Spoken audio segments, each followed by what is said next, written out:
Yay! Obviously new at the live thing. I haven't done this a lot. I've done just mostly the standalone videos. All right. So, what I was saying when you couldn't hear me was that it's been an interesting week of free agency, right? They re-signed Kyle Juszczyk, they trade away Jordan Mason. Yeah, kind of a lot of craziness.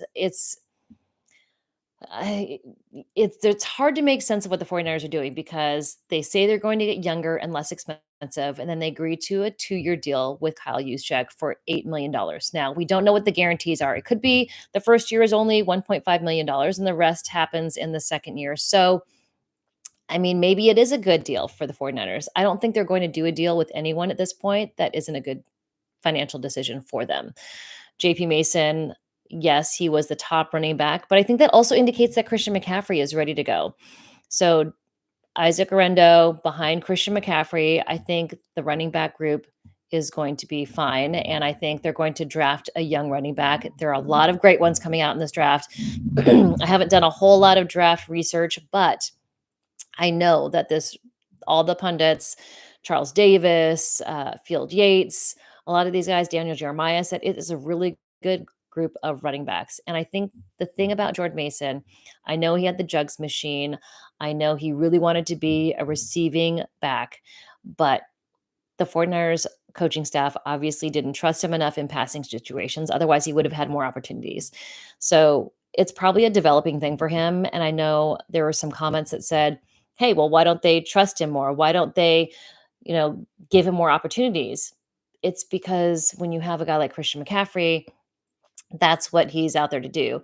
I think Isaac Orendo is a better route runner. So I see moving on for JP Mason. I understand that. So yes, moving on from JP Mason, and now they're going to hopefully get Isaac Orendo more involved. Isaac Orendo, though, needs to stay healthy. He's had hamstring issues in the past, back when he was in college, and then also, again, injuries when he's been with the 49ers. So it is a challenge for Isaac Orendo to stay healthy, and they do have Patrick Taylor. Patrick Taylor is like a bigger, sturdier, taller back than Christian McCaffrey and Isaac Orendo. So we'll see what he can do. But Isaac Orendo also not only is a better route runner, I think, than Jordan Mason, he's got the speed. So we just need to see it actually take place on the field. All right. So leave some comments, questions in the chat. Is this a rebuild season? I don't think there's any reason the 49ers can't come back and be contenders. I don't necessarily buy all the betting sites that say they're going to win in the NFC West. I don't know if that's going to happen, but I do think that they still will put up a good fight. I mean, you look at the guys who are still on the team.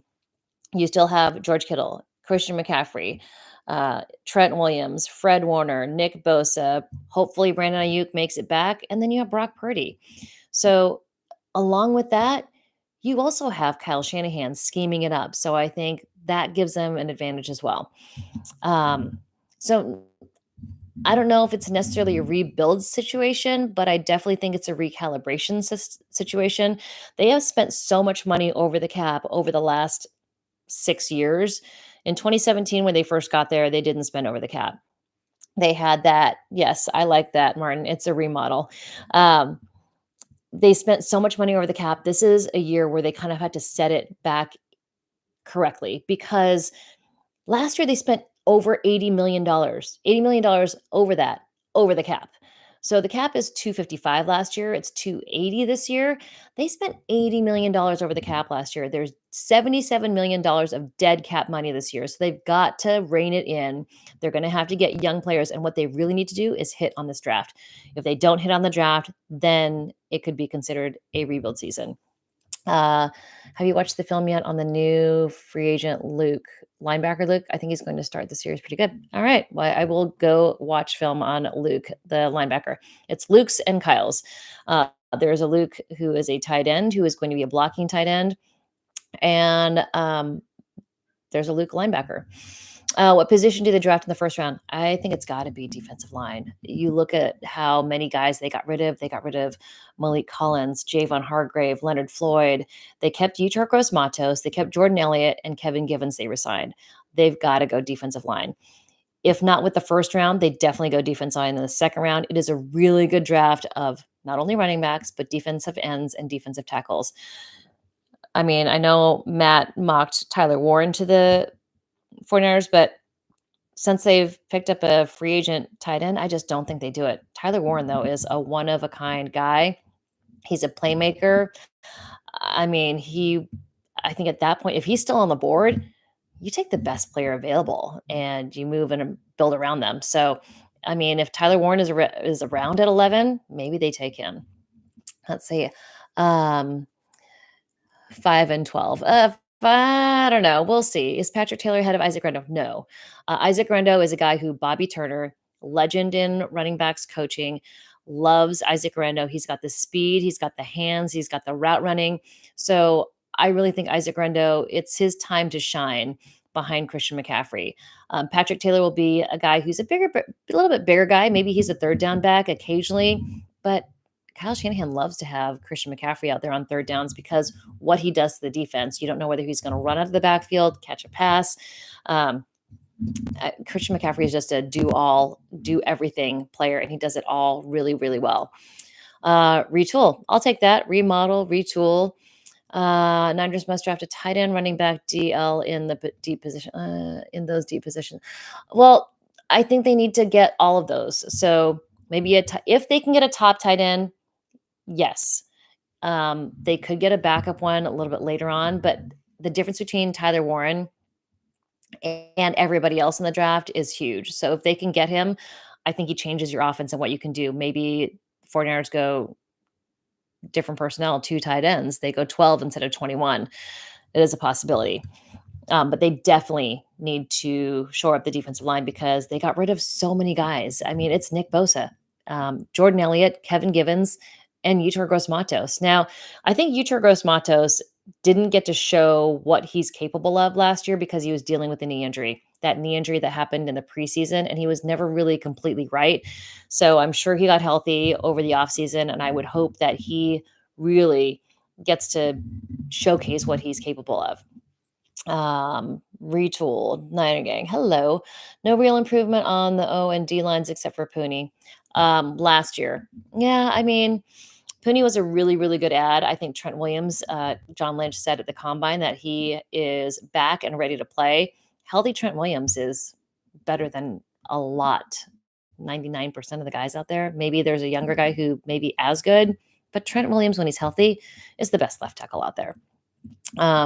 They probably, I think, will get an offensive line at some point in the draft since they didn't bring in a free agent. There may be a possibility they bring in a free agent that's a little bit less expensive that can move, but I don't think they use any of the top picks over them. That's just not their MO. The 49ers do not take offensive linemen at the top of the draft. The last one they did that with was, let's see, Aaron Banks in the second and Mike McGlinchey. It's been a long time since they've taken the offensive line at the top of the draft, and they just don't do it. They find guys later on, like Dominic Pooney. What a great pick he was. Guys that maybe they wouldn't pick at tackle, but they'll put him in at guard. Guys who can do more. Guys who can play across the line. And, Jalen Moore got paid. Aaron Banks got paid. So, yeah, they need to get more guys depth on the offensive line, but when you look at the other offensive lines in the league, it's not like theirs was horrible. It wasn't the top, but I would say it was right about around the middle. And you know what? What makes an offensive line better is when you have a really good running back. So if Christian McCaffrey's out there on the field, he's going to make the offensive line look a lot better. When you have a great passing game, when Brock can get the ball out faster, if you've got guys that can clear man coverage like Ricky Pearsall, if he can get open quickly, that's going to help the offensive line because they're not going to have to protect as long. So it all kind of works in unison, just like how on the defense, rush and coverage is attached. Same thing on the offense. Let's see here. Does BA get traded this offseason? I don't think so. Brandon Ayuk, so his injury, it's an ACL injury, and there's other stuff going on there. It wasn't just a clean ACL. So I honestly, BA, Brandon Ayuk, tore his ACL in week 7. I don't think, and he could prove me completely wrong. and he could be ready for week 1. But generally, guys that have ACL inj injuries don't come back until at least a full year. So, I just think he's gonna be ready until maybe mid-season. So, I don't think anyone really trades for him. They don't know whether he's going to pass a physical, like, when is he going to be ready?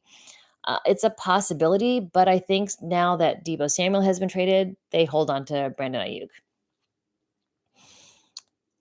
Vegas has Niners at 6 for Super Bowl odds. That's crazy. Um, Teddy Buchanan, excellent fit for Niners, maybe.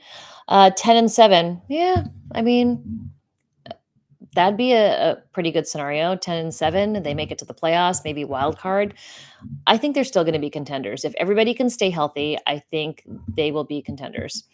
Niners will have 2 running backs deep in this class. Maybe. But I do think they draft a running back, maybe one early and one later.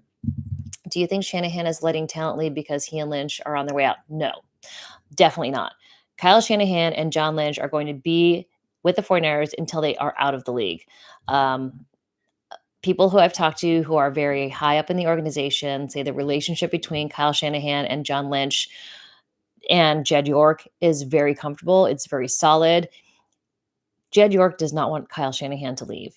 He is not going to let him leave. So I no, Kyle Shanahan's not going anywhere. John Lynch isn't going anywhere. It's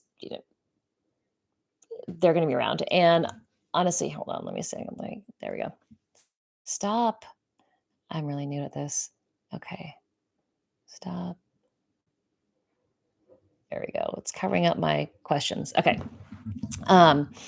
No, I think it's a reset. It's not a because they're on their way out. I think it's a recalibration. Looking at what happened last year, all the players that they paid got hurt, and it was quite honestly bad luck. They give Christian McCaffrey a huge extension. He gets hurt. They give Trent Williams an extension. He gets hurt. They give Brandon Ayuk an extension. And even though he plays the first 6 weeks, he doesn't really look like himself until like week 6. And then week 7 has a good game and he gets hurt. So a lot of bad luck. It's, normally you don't have 3 guys who have gotten paid get hurt and play less than half the season. Brock Purdy did not have everybody on the field with him, not for one game. So he didn't have one game where it was Christian McCaffrey, George Kittle, Brandon Ayuk, Deebo Samuel, all on the field at the same time. Trent Williams on the field at the same time. Crazy. So, I think with everybody healthy, the 49ers have a chance. I don't think it's a rebuild. Do you think they get the Kittle extension done this offseason? I think at some point. I think they do have to get the Brock Purdy one done first, but I know they do want to get Kittle's situation taken care of. And John Lynch kind of hinted about this at the combine that, timing is everything and it's Brock's year. And I think everybody understands that. I also do think Brock is going to get paid because if they don't take care of Brock, that looks really bad on the organization. It looks really bad in the locker room. So I do think Brock gets paid. I think it's going to be $55 to $60 million because that's what the market is. And he's done everything they've asked of him. He's done everything they've asked of him, and he's made very, very little money. I don't think they let him play on his rookie contract this year, which is I think $4 or $5 million, and they don't franchise tag him next year. So I just don't think so. I see, do they draft a kicker? I don't know if they draft a kicker. I think they'll bring in one, maybe a free agent, but I do think they draft a long snapper. The guy that they brought in, 39 years old, he only has $200,000 guaranteed. It's a $1.4 million contract. I know they let go of Tabor Pepper, so it's less guaranteed money. So they let Tabor Pepper go. They bring in this guy. He's got less guaranteed money, so I think they draft a long snapper. They have 11 draft picks. It's a lot. 11 draft picks. So yes, I do think the Kittle extension does get done at some point. They do want him to retire a 49er. I do think Brock Purdy gets signed. I don't know if it's early, but I do think that Brock Purdy shows up for OTAs, minicamp, whatever it is, even if he doesn't have a deal done. He's not that guy. He's not going to make it dramatic. He's not going to be like Debo Samuel or Brandon Ayuk or Trent Williams or Christian McCaffrey not showing up for OTAs or whatever it was. He's going to be there just because I think he's that guy. Um, yes, what the Niners are doing is like renovating a house as opposed to tearing it down and building a new house. Yeah, there's still some walls, some what do they call support walls there. Um, how come nobody talks about CMC? Yeah, well, see, I just talked about CMC being hurt and getting an extension. It was really bad luck. Trent Williams, Christian McCaffrey, and Brandon Ayuk all got extensions, all got hurt. So yeah, no, I don't think they draft a kicker more than Josh Allen. Well, the thing is about Josh Allen is that his contract is so huge. It's like a billion years for $350 million. So I don't think it's, Brock's not going to get like a $350 million deal. I think he'll get, you know, what a $240 million deal.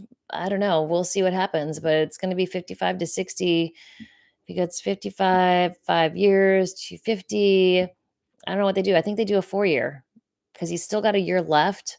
But I don't know. I'm not the guy with the checkbook, so I'm not sure how it works. But I do think they get it done. And I don't think it's as much as Josh Allen. How many scouts do the Niners have for the college draft? Scouts? They have quite a few scouts. They have regional scouts and they have national scouts. I'm not sure exactly what your question means. Um, are they going to keep Jake Moody? Yes, they are for now. He's on his 3rd year. It's his rookie contract. He is inexpensive, so they do keep Jake Moody. I think the ankle sprain had way more impact on his kicking than anybody was talking about. I asked him every week in the locker room, I'm like, hey, you're still feeling it? Yes. All the way through, Jake Moody felt his high ankle sprain throughout the entire season because he wasn't resting it. So even though he said it didn't affect his kicking, I think it did. And John Lynch intimated that at the combine and said, I think we shouldn't have let him play. So they should have put him on IR. They should have kept the guys.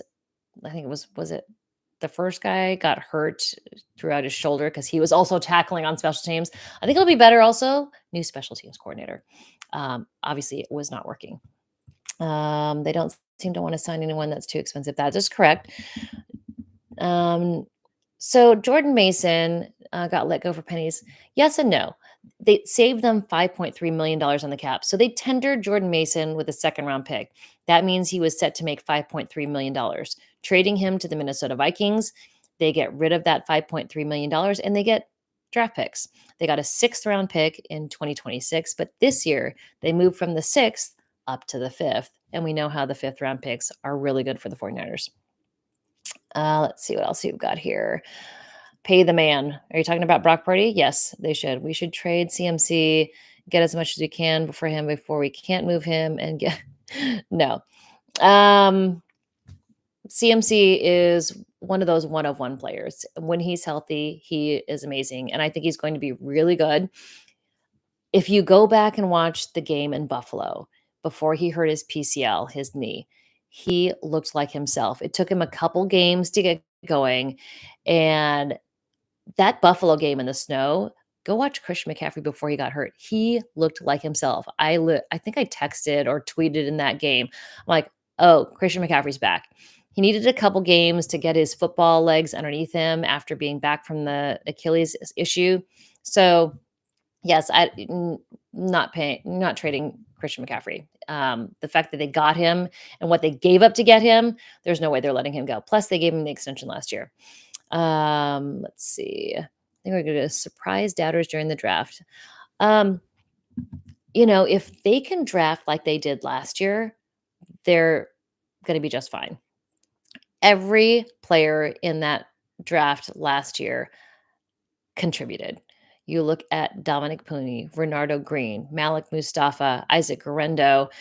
I mean, it was a really, really productive group of rookies. So if they can do that again and have that similar production from their rookies, they're going to be just fine. And they're going to infuse the roster with youth and still have those heavy hitters like George Kittle and Christian McCaffrey and Brandon Ayuk and Trent Williams, Fred Warner. They need those guys, those pillars, those retaining walls. That's what it is. It's a retaining wall. So they still have their retaining walls and all of those guys, but they're going to rebuild and build around them. So Brock Purdy is the big key stepstone that needs to be finished this year. And then, they'll take care of the rest as it goes. And I think, you know, they've got Juwan Jennings also. He may be looking for more guaranteed money, George Kittle as well. It's just a tough year because they've got to pay Brock Purdy. And, I think you pay Brock Purdy and you pay George Kittle, and I think that's probably more important than Javon Hargrave, Malik Collins, and Leonard Floyd, right? I mean, if you put it in that aspect, George Kittle does so much more for the franchise and for the team. Leonard Floyd, yes, contributor. Malik Collins, contributor. Javon Hargrave, when he was healthy, he was a contributor too. But when you compare them to a guy like George Kittle and Brock Purdy, you got to go with George Kittle and Brock Purdy. So let's see here. Hopefully, we can get some line dogs on both sides of the ball. I think the defensive line is going to be a lot better through this draft. And I think the good thing about defensive line is they can step in and step up very quickly. It's not like a wide receiver that has to learn every single route and know have the timing. Defensive linemen can just come in and get after the quarterback. So I think defenders generally have more production in their first year than guys on the offensive side of the ball. Yes, Jacob Cowing needs to step up. He's got a lot of speed. I hope he takes the next step as well. So there's a lot of guys. Jacob Cowing was another rookie who stepped up and contributed, not a ton, but as a returner, I think Ricky Pearsall also will have a much better year. He'll have an off season. He'll be able to work out during OTAs. I think, he had that shoulder subluxation, so his shoulder popped out of socket. He had a hamstring issue during training camp, and then he got shot. So I think Ricky Pearsall is going to have a much better season. He is a guy who can beat man coverage. That'll help Brock Purdy out. That also helps the offensive line out. They just need everybody to stay healthy. I know we should have kept Greenlaw. That one hurts. Dre Greenlaw is he's, the fire in the defense. And when he was on the field for that half of a game, man, you could feel the difference. You could feel it in the stadium. You could feel it in the press box. Just a fun player to watch. I'm super happy he got paid. He was never going to get a 3-year, $45 million deal, $30 million deal. It was a lot. 3 or 30, I think. 3 and 30. Because Talanoa Hufanga got 3 for 45. I don't know how those numbers stay in my head. But the 49ers were not going to pay him that much, especially with the injury issues that they had last year, paying guys big money and then maybe not have them play. I just don't think the 49ers are going to do that with a guy who has an injury history. I know it's not a ton of injury history, but still, the guys that they're going to pay the big dollars to, they need them to be healthy. Luke Farrell, tight end, is that. He's been available. He's been on the field a lot, and I think that's where they're headed. They can't take injury risks. They don't have enough money to take risks, so they're going to go with the guys who have been on the field a lot. Doesn't say they're going to be injury free, but I think they're going to try and steer away from that as much as possible. All right, just a few more questions. When do the 49ers have the next press conference? Owners meetings, yes. Owners meetings at the end of the month. It'll be in Palm Beach, Florida. John Lynch, Kyle Shanahan, Jed York will be there.